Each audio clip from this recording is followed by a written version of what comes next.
Alright, welcome to my new video, and today we'll be talking about Jahn-Taylor distortion. Okay, now this is a very important topic. With respect to entrance exams and in general also, you should know about Jahn-Taylor distortion because it is asked a lot. Okay, and after this video, I have actually summed up from a lot of books the concept, and so after this video, you would not have to refer to any book or any concept at least regarding to Jahn-Taylor distortion. Okay, so let's begin.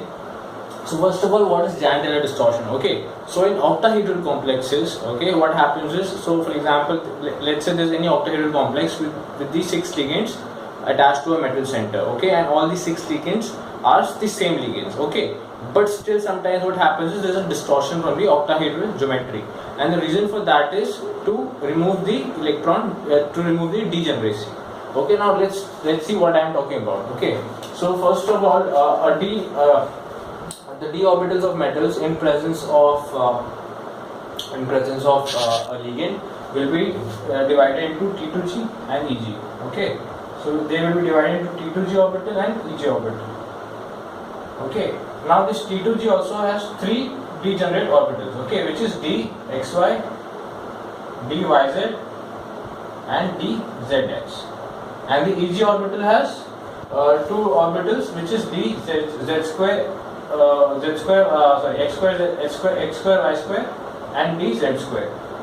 So these are the orbitals. These two dx square y square and dz square are degenerate, and this dxy, dyz and dzx is degenerate. Okay. So now what happens is, first of all, let's say if these degenerate orbitals are asymmetrically filled. Let's say for d1 configuration, so the first electron will come over here like this. Okay. Now these 3 orbitals all are degenerate, and because of the presence of orbital, say in the xy, okay, or let's say if we have a d7 configuration, d7 low spin configuration. Okay, so in d7 low spin configuration, what will happen is these all will be filled, and we'll have one electron over here. Now, like I told you, both the orbitals are degenerate. So the electron can reside over here also, the electron can reside over here also. But what happens in reality, it will be residing only in one orbital. Now let's say it's residing in z square orbital or x square y square orbital. So what will happen is, in the complex, if the electron is residing, say, in the z square orbital, what is going to happen is the ligands in the electron density near the ligands which are attached to it in the z axis, okay, will have a higher electron density. Okay, so because the higher electron density near the z axis, what will happen is the energy of the molecule will increase and the molecule will become unstable. So the Jahn-Taylor distortion takes place so as to remove this degeneracy in this case between the z square, dz square orbital and the dx square, y square orbital. Okay, similarly, if we have a d1 configuration, again there are 3 orbitals present. Okay, 3 degenerate orbitals, and because of this degeneracy, the energy of the complex increases, and because the energy of the complex increases, what happens is it leads to Jahn-Taylor distortion, where it will distort its shape in order to remove the degeneracy. So there was a question in JAM actually regarding this, where they had asked that why does Jahn-Taylor distortion takes place, and there were 4 options. The correct option was to remove the degeneracy. Okay, so it takes place when there are degenerate orbitals and the degenerate orbitals are filled asymmetrically. So let's first talk about. I'll later on come to the advanced topics where we talk about compression and expansion. That when does compression take place, when does expansion take place, and I will be talking about dynamic Jahn-Taylor, and I will also be talking about static Jahn-Taylor. But first of all, let's look at the basics. So first of all, we'll see which all orbitals can actually lead to the Jahn-Taylor distortion. At least theoretically we'll talk about. Practically I'll tell you later what really happens, but theoretically we'll have to see. So first of all, D1. So D1 will have Jahn-Taylor distortion, like I told you, okay, because it's unsymmetrically filled. Similarly, D2 also will have Jahn-Taylor because again it is asymmetrically filled. There are 2 electrons and there are 3 degenerate orbitals. D3 would not. So I'll just write yes and no. So yes for D1, yes for D2. D3 would not show Jahn-Taylor distortion because now the T2G orbitals over here are symmetrically filled if we have T3. So now these are symmetrically filled, so there will be no Jahn-Taylor distortion. Okay, now let's move on to D4. D4 will have low spin and high spin. So for D4 low spin, I'll write by LS, and D4 high spin I'll write by HS. So for D4 low spin, so if you have D4 low spin, again there will be asymmetry. This is D4 low spin, again asymmetry. And if you have D4 high spin, again asymmetry. So both distortion for both. So yes and yes. Okay. Now let's come on to D5. Again for D5 we have symmetric. At least for D5 low spin, I'll write over here. D5 low spin. It's high spin and low spin. So D5 high spin, it's there is no Jandler distortion because it's symmetrical fit in high spin. In low spin, what is going to happen is, in low spin we'll have, there is still a possibility over here. So this is also is unsymmetrical. Okay, so D5 low spin, it will not take place. So no. Then let's come on to D6. Okay, so I think you got the idea, but I'll now move fast. So D6 low spin, D6 high spin. Similarly D7. Okay, low spin and D7 high spin. So let's talk about D6 low spin. So D6 low spin will be this. Now it's P2G orbital symmetrically filled. So no Jandler distortion in D6 low spin. But in D6 high spin will be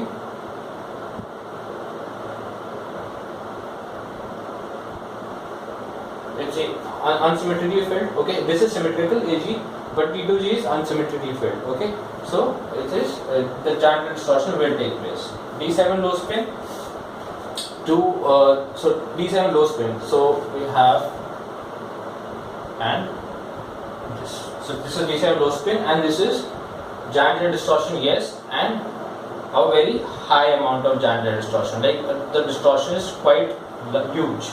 And I'll tell you the reason why in D7 low spin there will be a huge distortion. Similarly in D4 high spin, okay,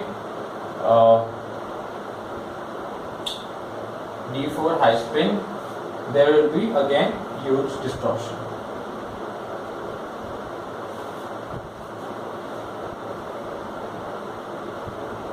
Okay, I'll come on to later why D4 high spin also will have a huge distortion. Then D7 high spin. D7 high spin will be 2, 4, 5, 6, 7. EG is symmetrically filled, T2G is asymmetrically filled. So yes, distortion will take place. This I am talking about theoretically. Practically, I'll come on to later where it takes place and where it doesn't.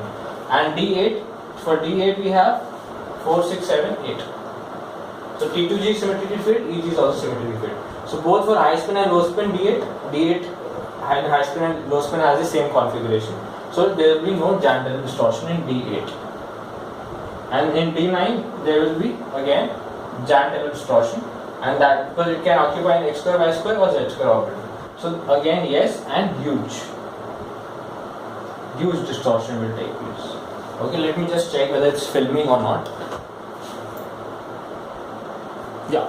So now if you notice in D7 low spin, in D9 and in D4 high spin, you see that there is high distortion. But what you see is that the high distortion is because of the presence of asymmetry in the EG orbital. So the presence of asymmetry in the EG orbital is leading to a huge distortion.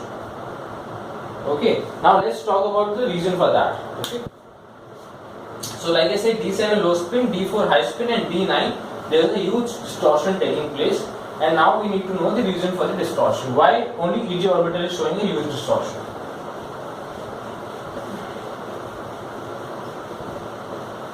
So if we look at the structure of the, so let's say we have this metal over here, okay, and we have this as our x-axis, okay, this is our y-axis, and this is our z-axis. So let's say this is our z-axis, this is our y-axis, and this is our x-axis. Now the ligands are binded on the terminals of the x-axis, terminals of the y-axis, and terminals of the z-axis. So if you look at the orbitals of the, if you look at the T2G orbitals are dxy dxy, dyz and dxz. So these are somewhere in between. If this is z axis and this is our y axis, so our dzy will be somewhere in between. Okay, like it will be somewhere like this. Similarly, over here we'll have our dxy. Okay, this will be our dxy, and this will be our dxy. This will be our dxz. No, sorry. This will be our dyz. Okay, and this will be our dxz. Okay, you have to see the axis. So this is our x-axis. This is our z-axis. So in between them is the dxz orbital. So you see they are not having a direct interaction with the ligands over here. So that is why, because they are not having a direct interaction with the ligands, so the ligands cannot exert a lot of force on these orbitals. That is dxy, dyz and dzx. That is why, because of that, distortion is not high in case of T2g orbitals. But if you look at the EG orbitals, now the EG orbitals are which ones? dz square and dx square, y square, right? And so these orbitals are lying on the axis itself, where the ligand is going to attach. So basically they are participating in direct bonding with the ligands, because of which what is happening is any effect is going to be magnified, because of which the EG orbital shows a high level of giant-Taylor distortion. Okay, so this is the concept basically. Now let's see what happens due to the giant-Taylor distortion. And we'll talk about Z in and Z out. So what happens is, now to carry out to remove the degeneracy, the complex it either so there are two ways by which a complex can remove the degeneracy. Okay, so either the ligands present on the Z axis, that is the axial ligands, they will expand or they will distort outside. That is, their bond length will increase and they'll move towards the outside. Okay, or what can happen is they can move towards each other, that is, they'll get basically they'll get compressed. So if we have this metal over here and we have these axes, these are the axial ones. Okay, so let's say L and L. So two things can happen. Either this can go these can go outside. Okay, they can elongate. These bonds will elongate and these bonds will shorten to remove the degeneracy. Okay, so these bonds will elongate, these bonds will shorten.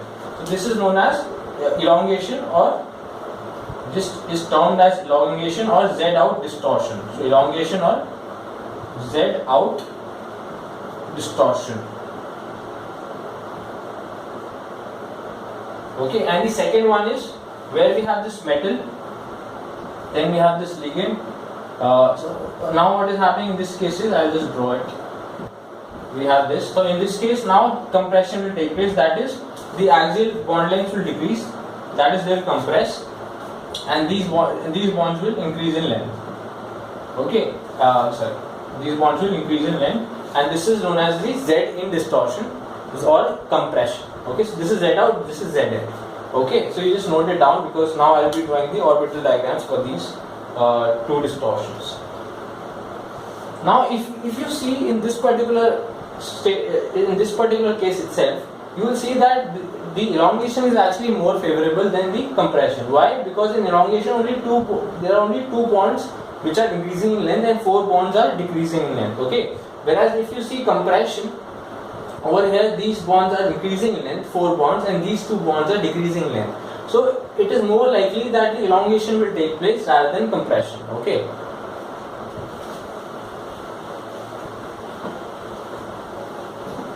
Okay, so now let's look at the orbital pictures for both Z in and Z out. So I'll write over here Z. I'll first of all draw the T2G. So we have T2G over here. Okay, it's 3 orbitals for T2G, and we have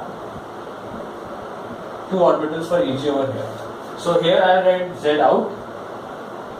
Okay, and here I'll write Z in. Or elongate, you can say compression. Okay, and this one over here is elongation. Now let's see how it is going to be divided. So I'll write it down first and then I'll explain you why. Okay.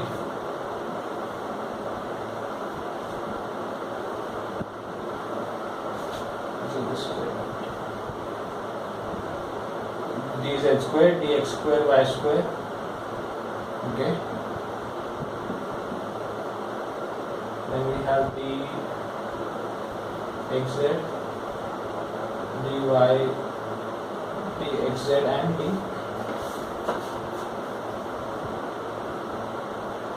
dz out, dxz, dxy, yz. Okay.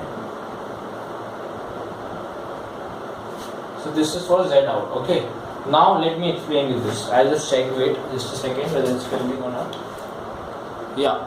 So this is our z out elongation. Okay. Now let me explain you what is happening. So this is our T2 orbital, T2G orbital. Now because the degeneracy has to be removed. So what is happening is this is occupying dx. Okay, so now they are, this T2G orbital and this EG orbital are also splitting so as to remove the degeneracy. Now what is happening is, now I am talking about the case of elongation. Now once the ligands are, basically the bond is elongating, what is happening is the interaction of the metal orbitals which are in Z orientation and the ligand, the interaction is basically the electronic interaction between both the ligand orbitals and the metal orbitals which are oriented to in the Z axis. The repulsion between those electrons is decreasing. Why? Because the bond is elongating. So the distance between both the orbitals, the electrons in both the orbitals is increasing, because of which the repulsion is decreasing, and the Z orbital basically will become more stable. So like you can see that the Z square orbital will have a lower energy as compared to the X square, Y square orbital. Similarly, there will be a distortion in the T2G orbitals also. And like I told you, since the orbitals in the Z axis are elongating, so what is happening is we are getting dxz and dyz in the lower energy, because the dxz and the dyz are having Z axis in there. Basically they are internuclear axes, and they have Z axis, Z in them. And here we have higher energy dxy. Okay. So I will explain it to you again. What is happening is once the elongation is taking place, the metal orbitals oriented in the Z direction and the ligand orbitals, the repulsion between the electrons is decreased because the bond length has elongated. So now the repulsions are less, and because the repulsions are less, the dz square orbital is of lower energy than the dx square y square orbital.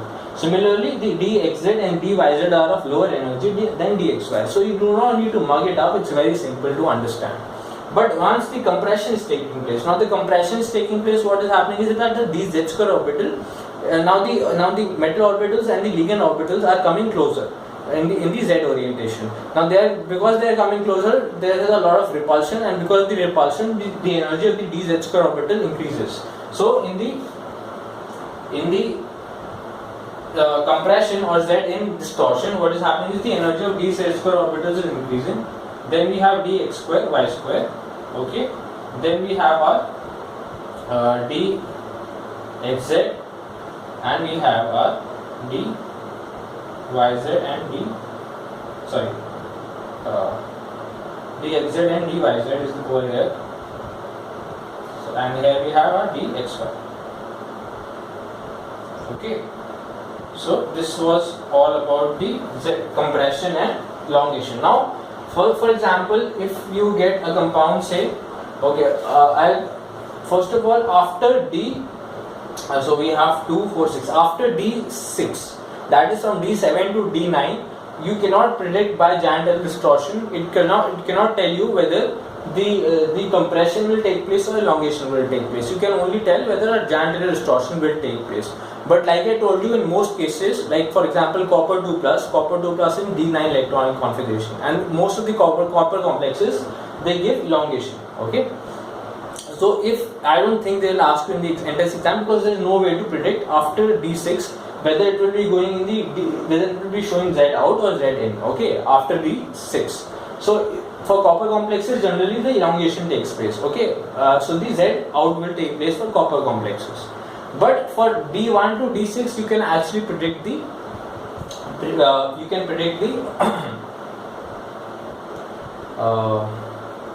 okay, so for these you can actually predict the whether it's Z in or Z out. Okay, so now you can just divide this into, like for T2G orbitals, you divide into 0.6 octahedral splitting and 0.4 octahedral splitting. Even here you can divide it into, so this value is 1 by 3 and this value is 2 by 3. Okay, and this value over here is 1 by 3 again, and this value over here is 2 by 3. Okay, now let's see how we can use this. For example, we are given a copper complex titanium TiCl6 3 minus. Okay, titanium 3 minus. Okay, just a second. 6 plus 6. Yeah. So this is the complex given to us. So this now titanium is in +3 oxidation state. Okay. So scandium titanium +3 oxidation state means it has a D1 configuration. Okay, it has a D1 configuration. So now the electron can either go over here, okay, in the dxz and dyz orbital, or it can go in the dxy orbital. Okay, I made a small mistake. Just let me see. Yeah. So this is 1 by 3 and this is 1 by 3 and this is 2 by 3. Okay, and over here similarly, this is 1 by 3 and this is 2 by 3. Yeah, that is correct. So over here only we have to change. This becomes 2 by 3 and this is 1 by 3. So over here it's the opposite. So now what is going to happen is, now the electron can occupy either this or this orbital. Now there are two ways to look at it. Okay, so over here if it occupies one electron occupies the dxz or dyz orbital. Now these two orbitals are degenerate. So again there will be asymmetric filling, and so again it will lead to distortion. So this would not be the favorable choice. But in fact in here there is only one orbital, so there will be symmetrical filling, and that's why this one will be preferred. So the TiCl6 3 minus complex will show Z in or compression. Okay, but the real way, this is a very easy way to look at it. Okay, but the real way is basically you check the energy. So over here the energy, this is for example 0. So over here if the electron occupies, then the energy will become -2 by 3. But if it occupies over here, one electron occupies this particular orbital, the energy will become -1 by 3. So which one is better? -2 by 3. The lower the energy, the more stable the molecule. So it will occupy -2 by 3 and hence it will be more stable. So so it will be Z in compression for titanium Cl6 3 minus. Okay. And yeah, sorry, it stopped. Now let's come on to D2. Now in D2 what is going to happen is, let's say a complex has D2 configuration. Okay. So now in D2 what is going to happen again? There could be one electron can occupy dxz orbital and dyz orbital. Okay, so then there will be symmetric filling, and over here it can occupy both electrons can be occupied in dxy orbital. So now which one will be more stable? Now that concept cannot be valid, that I had told you in the first in the D1 case. Okay, so now you have to look at the energies. So over here the energy is 2 by 3 into 2. This is the more authentic way. I don't know why I told you guys. You have to follow this energy rule. Okay, this is given in Hui. You can actually see this whole orbital picture in Hui. So this is 2 by 3. Okay, and so if two electrons occupy this orbital, so it will become, energy will become -4 by 3. But over here if two orbitals occupy, the energy will become -2 by 3 only. So again over here D2 will also prefer to have Z in or compression. Okay, then we have in D3 it does not take place. So let's say we have D4. Okay, but in D4 also there is high spin and low spin. So you have to look at it in that particular way. So let's go for high spin, D4 high spin. So in D4 high spin again two electrons can be occupied here, and then each electron will be occupied here. So now the energy will become -4 by 3, and since there are two electrons, one in dyz and dxz, so this will become -4 by 3 plus 2 by 3. So -4 by 3 plus 2 by 3, so the total energy, overall energy becomes -2 by 3. But over here if you see, first of all there is -2 by 3 plus both the electrons are occupying this particular xy orbital. So it will become sorry. So now we have 4 electrons. Okay, so the 4 electrons will occupy this dxz and dyz orbitals. So 2 electrons in the dxz orbital and 2 electrons in the dyz orbital. But over here, since there is only one orbital, dxy orbital, so this will these 2 electrons will occupy the xy orbital, and then one electron for dyz and dxz. So we'll have minus 4 by 3, 2 electrons, and 2 by 3 is the minus 2 by 3 is the energy of this orbital, plus 2 by 3. 1 by 3 is the energy of one orbital, and there are 2 electrons, so plus 2 by 3. So this will total become minus 2 by 3. But if you look at here in this case, all the 4 electrons will occupy these lower orbitals, the lower energy orbitals. So the energy of this particular complex will be minus 4 by 3. So which one will be more preferred? Z out will be more preferred, because here we are getting minus 2 by 3 energy, and over here we are getting minus 4 by 3. So for D4 high spin, the Z out elongation will be preferred. Z out or the elongation will be preferred. So this is the way you can calculate the energy for the various configurations, Jahn-Taylor distortion. So if they ask you, if they give you a complex and they tell you it's a D3 complex, so what will be the, whether elongation will take place or compression will take place, or what will happen, or whether it will not take place, nothing will take place, there will be no Jahn-Taylor distortion. So you can get questions like these. I think in December or in June 2016, one question came on compression and elongation. So this is the way to calculate. Okay, and okay, so now let's talk about how I'll talk about one more question that can be framed in a particular way, which is related to Jahn-Taylor distortion. Okay, so like they can give you complexes, like they can give you copper En3 2 plus. Okay, then they can give you copper H2O whole 6 2 plus. They can give you Fe H2O 2 plus. So FeH2O 2 plus whole 6 2 plus. This is D6 configuration, D6 high spin. So this will show Jahn-Taylor distortion, but in the T2G orbital. Okay, these both are D9 copper complexes, and this will show Jahn-Taylor distortion in the EG orbitals. So the question can be, which of these following complexes is the most unstable? So over here, the EG orbital is present. Okay, so the Jahn-Taylor distortion is more. But what will happen is, this is a chelating agent. Okay, I'll just draw it like that. So this was copper En2H2O whole twice.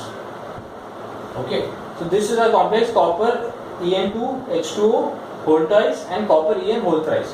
Now this is En is a chelating ligand. Okay, so now because chelating ligands are quite fixed, and this molecule is going to show strong Jahn-Taylor distortion, this particular complex. So this will become very unstable, because the chelate will want to be fixed in its position, but because it's a D9 configuration, it will like to show Jahn-Taylor distortion. But because of the presence of this chelating ligand, it would not be able to show that Jahn-Taylor distortion, and that is why it will become very, very unstable.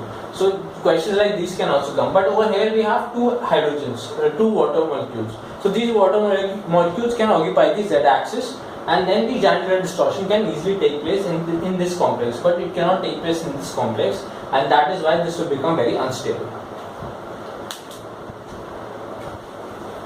Okay, so now let's talk about static and dynamic. Okay, so there is nothing much to talk about in static and dynamic Jahn-Taylor distortion. You can just say that in copper complexes, all copper complexes show static Jahn-Taylor. What I mean by static Jahn-Taylor is that even at lower temperature or higher temperature, or in solid state or in solvent, in any state, in any medium, they will always show Jahn-Taylor distortion. So that those molecules are called static. Those complexes show static Jahn-Taylor distortion. Static Jahn-Taylor distortion. Okay, static. And all copper complexes, basically all complexes which have unsymmetrical EG orbitals, they will show static Jahn-Taylor distortion. Whereas the rest of the others, like T2G orbitals, those which have Jahn-Taylor distortion because of the T2G orbitals, they will show dynamic Jahn-Taylor distortion. What I mean by dynamic is at lower temperatures they will show Jahn-Taylor distortion, but at higher temperatures they would not show Jahn-Taylor distortion. What I mean by they will show, how will you detect this? By the help of the electronic spectrum. Now, like I told you, the T2G orbitals also get divided into, let's say for example, they get divided into dxz and dxy and so they get split into dxy, dxz, dyz, like that. Okay.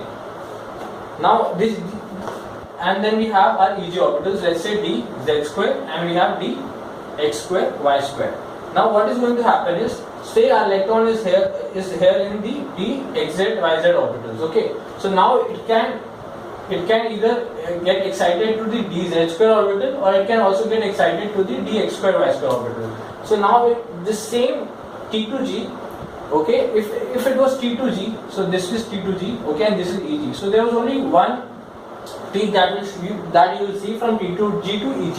But over here, because the EG is also split into two orbitals, and this T2G is also split into two orbitals, two different orbitals. Now there will be two peaks. So in the electronic spectrum, instead of a one peak, you will see two peaks, and then you can find out whether Jahn-Taylor distortion is taking place or not.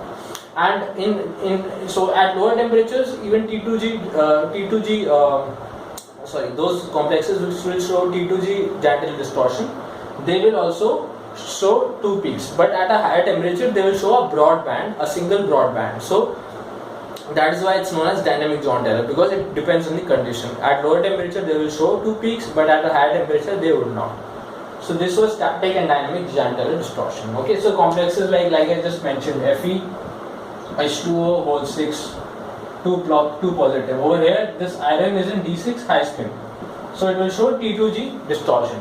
But you take any copper complex, it will in 2+ state, it will show static Jahn-Taylor distortion. Okay, so I think this is good enough. This is good enough for all entrance exams and for the basic understanding also. Okay, I mean, I've gone through a lot of books, and in each and every book they have only given this much of information regarding the Jahn-Taylor distortion. Okay, so this is good enough. They would not ask you anything outside this particular whatever I have taught today. So all the best, and tomorrow most probably I'll try and cover LMCT and MLCT, because that is also very important, basically charge transfer spectra. Okay, thank you.